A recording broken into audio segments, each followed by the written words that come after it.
Hey y'all, this is Cameron Hansen here with my 2017 NFL quarterback draft class analysis. Now, obviously, this is a group that has been panned by most analysts as being somewhat underwhelming, and while as much as I would love to give you a hot take and buck that trend, unfortunately, I do have to agree. In fact, I only have one quarterback overall with a first round grade. Now, obviously, this is from my personal evaluation. I don't believe there will just be one taken. This is no way reflective of where I think these players will be taken. In fact, the guy who I have rated as first on my board is probably not even the guy who's going to be first off the board, and that is Patrick Mahomes. Now, Mahomes, obviously, when you look at his tape, the very first thing that jumps out to you is tremendous arm talent.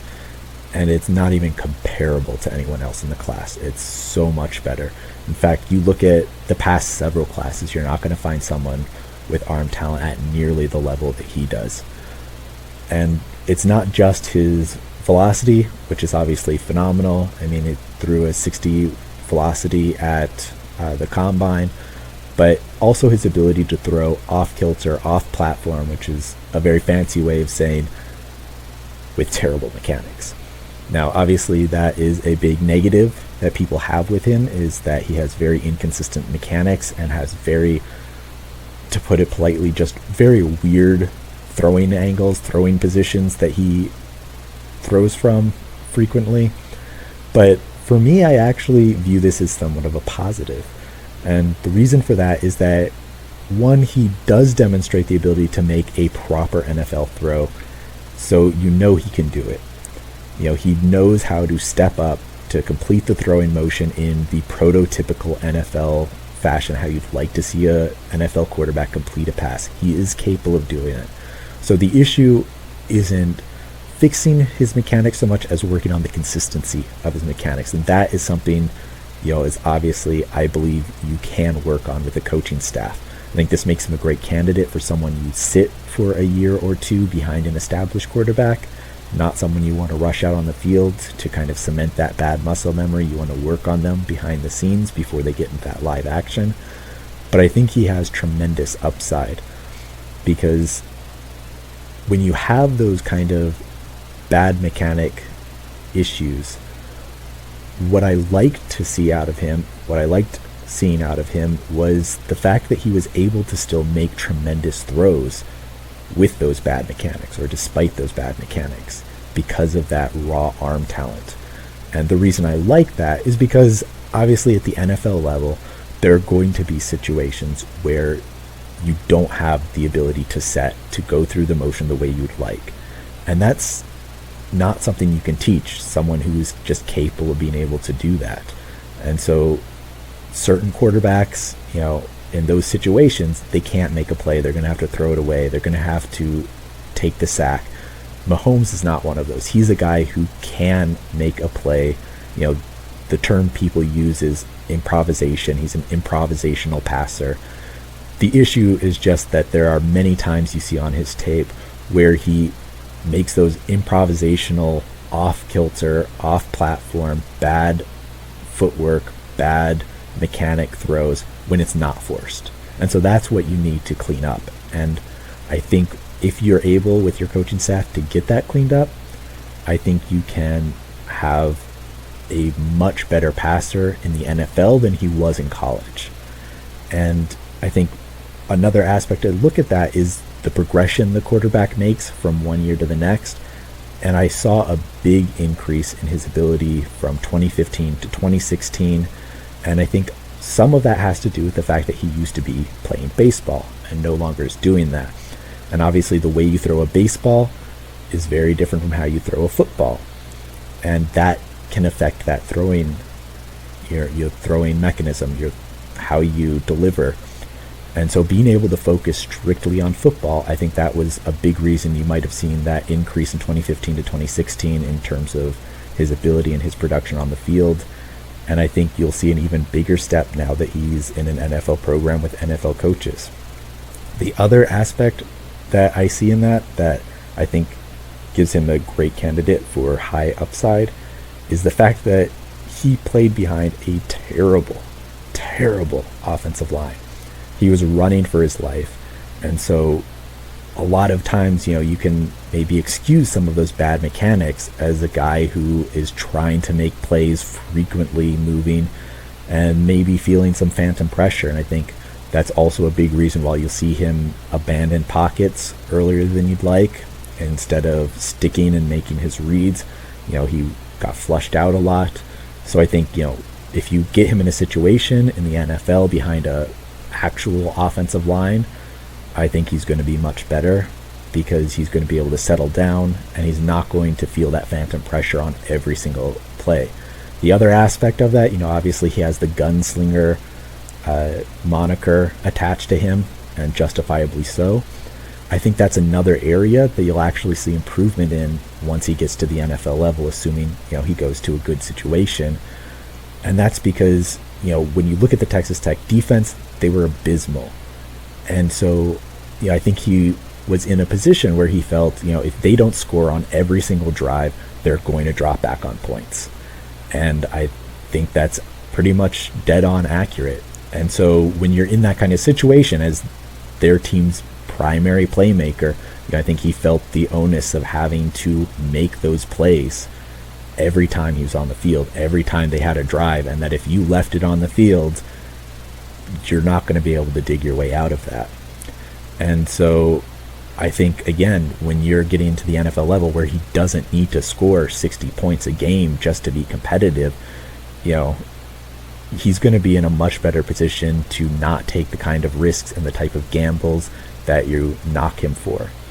Now, obviously, a lot of this is going to be somewhat speculative. You're putting a lot of burden on your coaches that you're going to be able to fix some of these things that you're seeing. I don't have any character issues with the guy. I think he's a hard worker. When you watch him run through the X and O's and interviews with, various different media organizations, I think he's looked really competent. He's looked intelligent. He looks like he understands what he's doing, what the defenses are doing. Obviously, that's at the college level. That changes a lot at the NFL level. But two traits stood out to me that I think are going to translate really well for his game. And that is, one, his ability to read defenses at the college level, at least. He makes a lot of pre-snap adjustments. He had a lot of control over his offense at the college level. You see him make a lot of hand signals to his wide receivers, indicating that he is reading the defense pre-snap, adjusting their routes to accommodate for that. That's a lot of discretion given to a quarterback at the college level that you don't see out of a lot of guys. So that is definitely a very positive, that he was trusted with that he has experience with that. And then you also see flashes of his ability to read progressions when the play doesn't go the way that it was scripted, when the defense successfully disguises its pre-snap look. He is occasionally able to make those multiple reads. Obviously, that doesn't come up a whole lot, especially running an air raid offense, but it did come up enough that I could feel that he had the processing speed to be able to play at the NFL level as a NFL quarterback. The other thing that I really liked out of him was his ability to look off safeties. Now, this is a somewhat rare ability in a lot of the quarterbacks I was looking at in this year's draft, especially compared to someone like Watson, who never does this. And it's phenomenally important for your success at the NFL level. You have to be able to look off safeties and then be able to turn and deliver your ball with accuracy, with anticipation, and with trust to your receivers. And that's something he did really well. You'd watch him looking the safety off to one side of the field, and he would wait. As soon as the safety broke for that, as soon as they took their step, that's when he'd turn and deliver the ball. And I was really happy with his ball placement, with his anticipation on those routes. It really stood out to me as a big positive. And so that's why he's my number one rated on my board. Now, I have him rated as maybe a late round first, just because of the development that's going to be involved with him. I don't think he's a day one starter. I think he could come in and play okay, but I think in the long term you'd be doing damage to his future upside by playing him right away. He needs time with your NFL coaching staff to develop. So for that reason, I wouldn't have him as a high prospect in the first round, but more as a late round guy, especially so you can pick up that fifth-year option, which is crucial for those kind of development quarterbacks who are really going to be coming into their own towards the end of those rookie contracts, and who you may want to keep on for a year at a lower cost to see what you have in them before you have to either sign them to a long-term contract or do what Washington is right now with Kirk Cousins and just kind of kicking the can down the road with these franchise tags. So I definitely don't expect him to go outside of the first round. He's obviously gotten a lot of hype since the draft season has really begun, that may be pushing him up boards. Don't know whether that's in the media or whether that's with actual NFL teams as well. I wouldn't be heartbroken if a team took him in the top 15. I would be a little surprised. I think, he has to, again, go to a good situation where the team isn't going to feel pressure to throw him out on the field in the first season. So I think that kind of limits some of his landing spots. But I think he's the guy with the highest upside in the draft. So after him, there's basically 4 quarterbacks that are really talked about in the top quarterbacks in this draft. So that would be Mahomes, who we've just talked about. And then you have Trubisky, who's more or less the consensus number 1. Then you have Watson, and you have Deshaun Kaiser as kind of the dark horse prospect as generally the 4th in that group. And Trubisky is kind of an odd case. Obviously he's a guy who has 1 year of starting experience in the NFL, and that is a big red flag for me.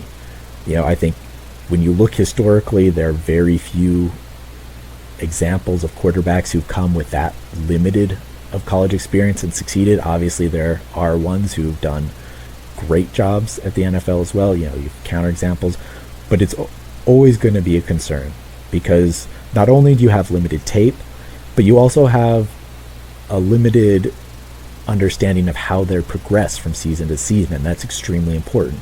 No quarterback in the college level is pretty much NFL ready, right? They need to be able to improve their game, and a big thing you like to see is if they can do that at the college level, if they can improve on certain areas, that shows their coachability, that shows their ability to maximize that upside.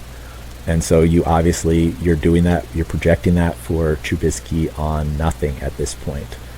And you also don't have the ability of defenses to adapt to a player, to counter them in that second year, and how he is able to respond to that as well.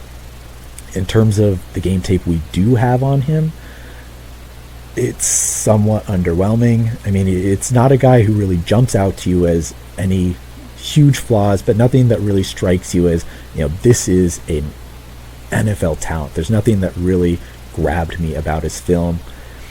One of my big concerns is that, similar to Mahomes, he has bad fundamental mechanics, but unlike Mahomes, he has consistently bad mechanics. Mahomes is kind of this, firing off the hip, doing whatever he needs to do within the flow of what's happening. He's scrambling, he's making plays. With Trubisky, it seems to just be consistently bad mechanics. And I think because of some of that consistency in his bad mechanics, it sometimes gets overlooked a lot in casual observation because it's just so interwoven into how he plays.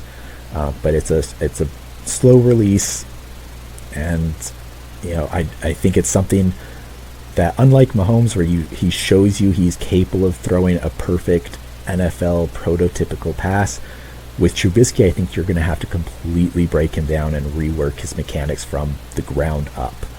And I think part of that may be because he was only a 1-year starter.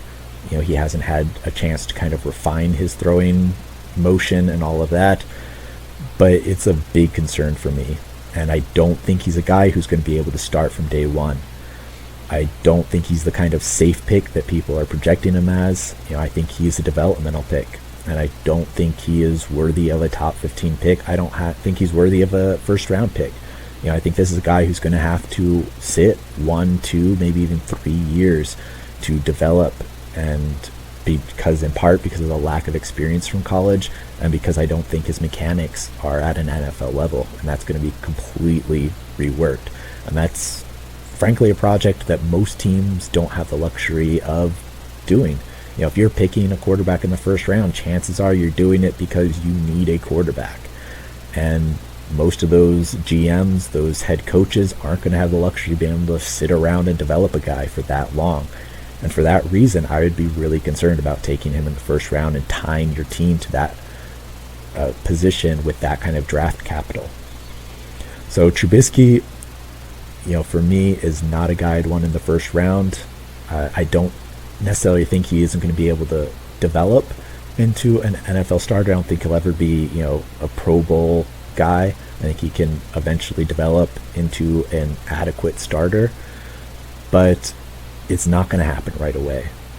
And I think that is not worth a first round selection, especially in a draft class where there are a lot of guys who I do like in the first round at other positions who can make a more immediate impact for your team. So that brings us to our next guy. So Deshaun Watson is generally considered consensus. It's mixed up. Some people have him first, second, third. For me, if I was drafting in the first round and I had Watson on my board and he was my only choice I could make, I would rather forfeit the pick than take him. Now that is, if we didn't get a hot take earlier, this is my hot take of the 2017 draft. Deshaun Watson is not an NFL quarterback, point blank. I think one of the biggest things you hear about him, right, the biggest positive people have when discussing Watson and his game is this phrase: he's just a winner. Now, if you ever hear that phrase about an NFL quarterback or any NFL prospect, that should be like nails on a chalkboard. That should make you run in horror the other direction, because you only say that when you have nothing else to really point to explain why this guy is going to be an NFL caliber player at his position. And with Washington, it's true. There's very little you can say for him that is going to convince me that he can compete at an NFL level, and it comes down to his arm talent and his processing speed. I think the thing I like the most about him, and that I think is accurate, that is translatable to the NFL, is his poise. Obviously people, when they say, he's just a winner, maybe you can argue that, okay, he's a guy who performs in the clutch. He's a guy who, in those big moments, he doesn't get overwhelmed. He can perform under the spotlights. And obviously that is a trait you want in a quarterback. And in terms of poise, the guy is fearless. You have to credit him for that. He can stare down a guy barreling at him and he doesn't flinch when he delivers his throw. And that is impressive. But the problem I have is that, that trait of poise is only as good as his other traits. Because, if you're a bad thrower, it doesn't matter if you're just as good of a bad thrower under pressure. And he's not a good thrower. The biggest thing that I look for in a quarterback, first and foremost coming out of college, is their accuracy. This is something I think that is criminally underrated in evaluating quarterbacks, because it's not something that you can really coach. A lot of people might think that you can coach accuracy, you can develop accuracy. You can't. When you look at college level quarterbacks, how many quarterbacks can you think of who were bad accuracy quarterbacks at the college level who went on to become high accuracy quarterbacks in the NFL? There just aren't examples of that, because it doesn't happen. Your narrows are going to get narrower in the NFL. You're just not going to have the same kind of college offenses that are very quarterback friendly. And so if you have struggles with accuracy with those wider windows in that college system, in college you're not going to be able to suddenly at the NFL level become an accurate passer. And so that is number one. That alone takes him off my board in the first round. In the second round, third round, I would only pick him in the fourth round if I was a team that was stacked and had no real needs and could pick a developmental backup quarterback, because I think that is his NFL ceiling, is as a backup. Now, obviously, he has tremendous work ethic. If there's any guy who is probably going to be capable of overcoming, these hurdles, it would probably be Watson, but I don't think that it's going to be possible. And so, in terms of just watching the tape, I just didn't see an NFL passer. He stares down his routes. He doesn't make multiple reads. Obviously, a lot of people defend him saying, okay, he did a lot of pre-snap adjustments. And so, he'd already read that defense and went to his first read because it worked against that defense. But the reality is that at the NFL level, defenses are going to get so much better at disguising their coverages in the pre-snap. And I just don't see his ability to process rapidly when his first read is wrong.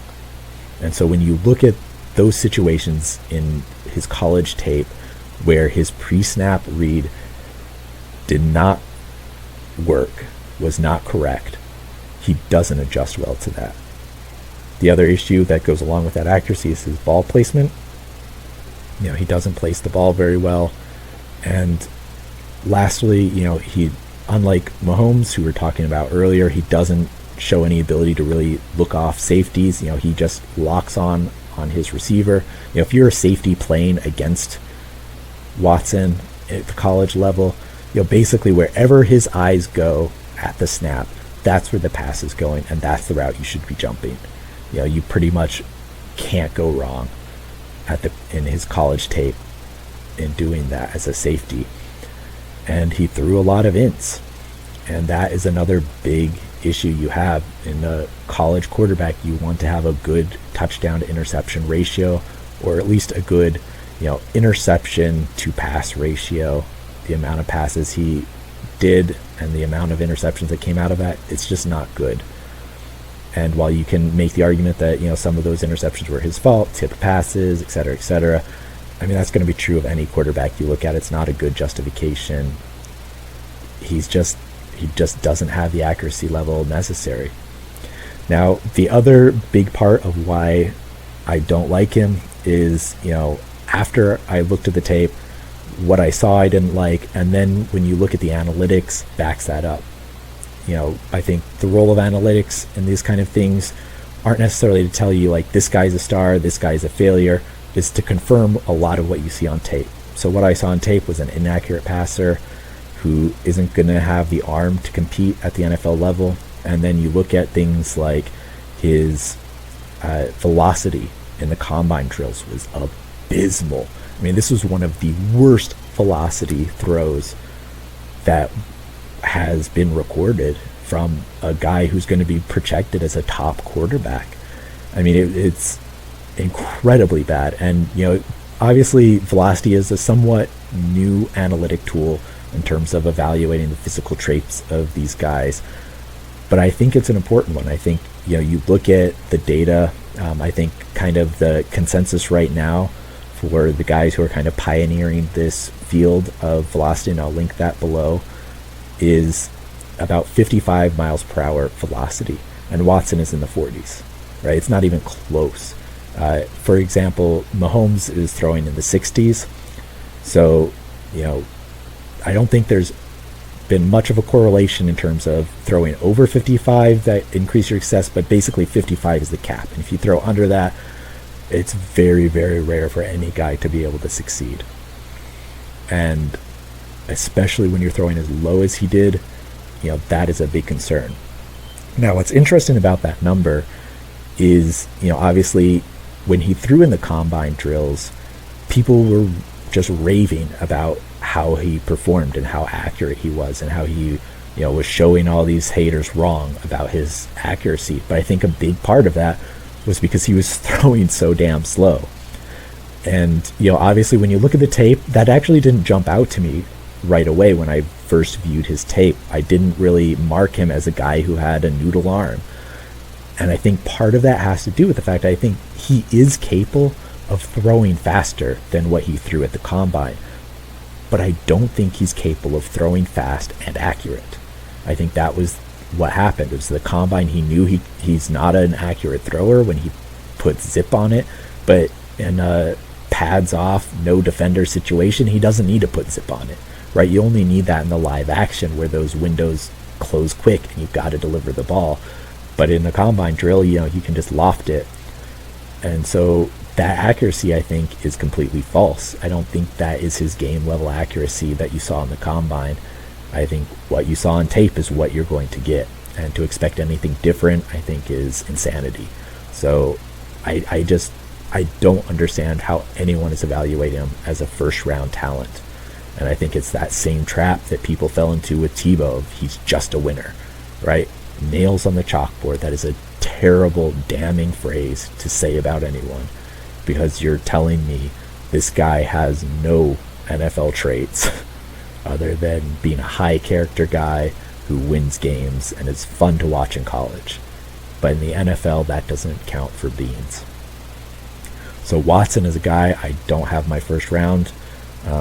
And one other kind of new evaluation tool that is just being released out here is the SEMTEX score, and that reflects the same thing that we saw in all of this. That's basically, and I'll link to this below, it's a metric based off of college production, and there's a lot that goes into it. You can read up on it, but the end result is that quarterbacks get lumped into gold, silver, and bronze. And I think it's something like close to 97% of NFL quarterbacks who have starting level or greater success at the NFL were in the gold or silver brackets. So basically, if you're bronze, you're a backup or not in the NFL at all. And Watson was not surprisingly a bronze level passer.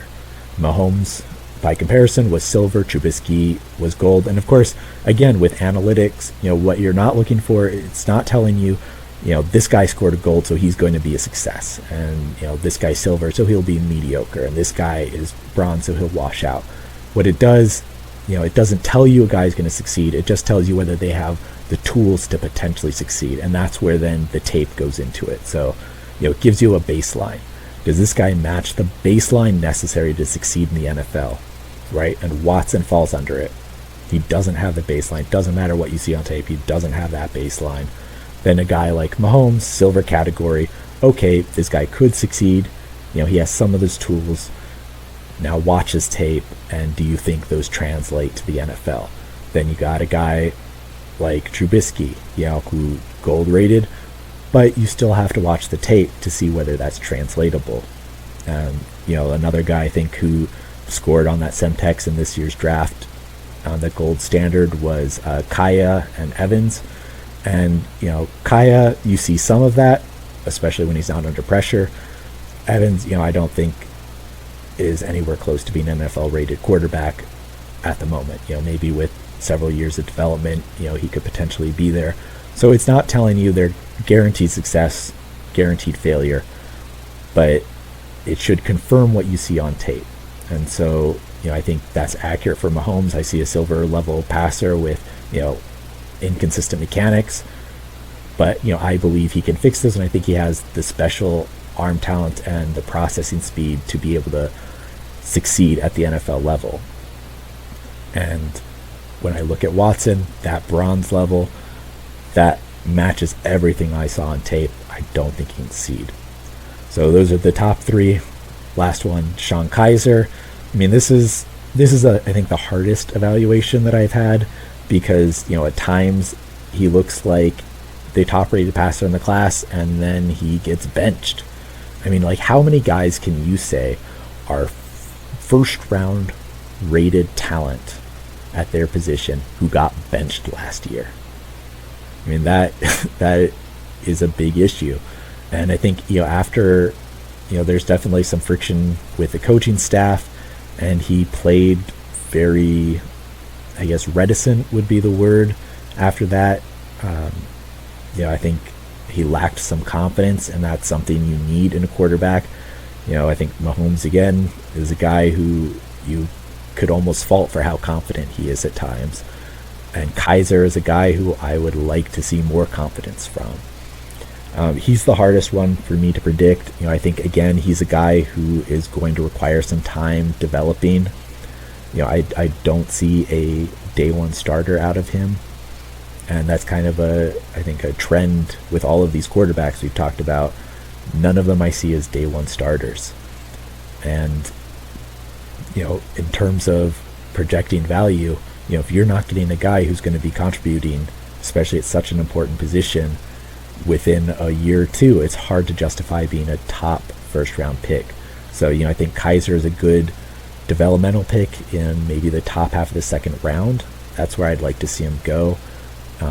Assuming your coaching staff feels that, they can mold him. And, again, this is an area that, it's hard as a armchair analyst to get into, because you don't get to meet with these guys, you don't get to interview them, you don't get to see them, with your coaches in a locked room, going over tape, going through workouts, those kind of things. So a lot of it's conjecture for us. Those NFL offenses, offensive coordinators and coaches are going to have a better idea of whether they feel this is a guy they can work with and mold. But when you're talking about working and molding a guy for a year or two, that's second round to me. Possibly, if you want that, again, that 5th-year option, maybe trade into the end of the first half, but of the first round. But I can't justify it for myself personally. The earliest I'd want to see him taken is the second round. And that's the same area I have Trubisky slotted. Mahomes, I definitely would want that 5th-year option. I think he has the highest upside, so I would definitely take him between 20 and 32. I think that's his optimal range. I would reach even a little earlier maybe for certain teams if you have the right situation. I think Arizona would be a great landing spot if they decided to go for that avenue and pick up, the heir apparent for their franchise. And beyond that, I don't see a lot of other starting level guys who can step in and contribute. I think, Brad Kaya is an interesting prospect if you have a right situation for him. He's not a guy with a great big arm, who's going to be busting the top off defenses. So you have to accommodate for that. Is your offense capable of, kind of a West Coast dink and dunk system? I think that's more his style.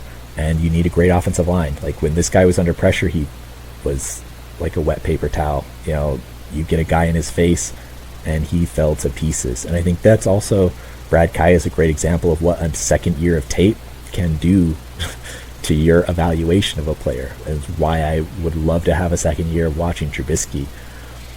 Because, going into this year, I think Kaya was probably the consensus number one quarterback that people were expecting would be the number one quarterback in this draft class. But you get another year of tape on a guy, and you start to see his flaws, and defenses start to see his flaws and pick those apart. And one big flaw is he didn't handle pressure well. And so, if you're projecting him in an NFL offense, I think he's a great developmental guy. Again, maybe late second round, early third round pick. If he went into like a Dak Prescott situation, I think that would be optimal. Great offensive line, solid running game, and an offense where you don't need to make a lot of big plays with your arm. I think that would be a perfect situation for him to succeed. Another guy I like as a developmental prospect would be Dobbs. Obviously he is a solid prospect. Very, people love his character, love his intelligence. He's a little dicey at times in play, but what I do like, what you're missing with Kaiser is he's a very confident quarterback. He makes a dumb mistake, but he comes back and keeps competing, keeps playing. He isn't afraid to take chances, so that's something you do like to see. It's just, again, a guy who had a lot of raw tape that is going to need to be finessed, it's going to need to be developed, not a guy who's going to be able to step in right away. So that's my analysis of the 2017 NFL quarterback draft class.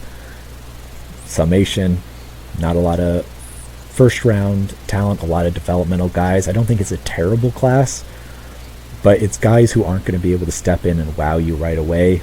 And, in the quarterback position, that's what people love to see. They want, with the recent trend, especially, guys like Mariota stepping in, immediately contributing day one.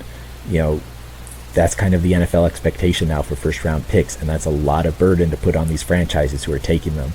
So all of these guys, these are guys who I'd want to go to a team that has good depth at the position.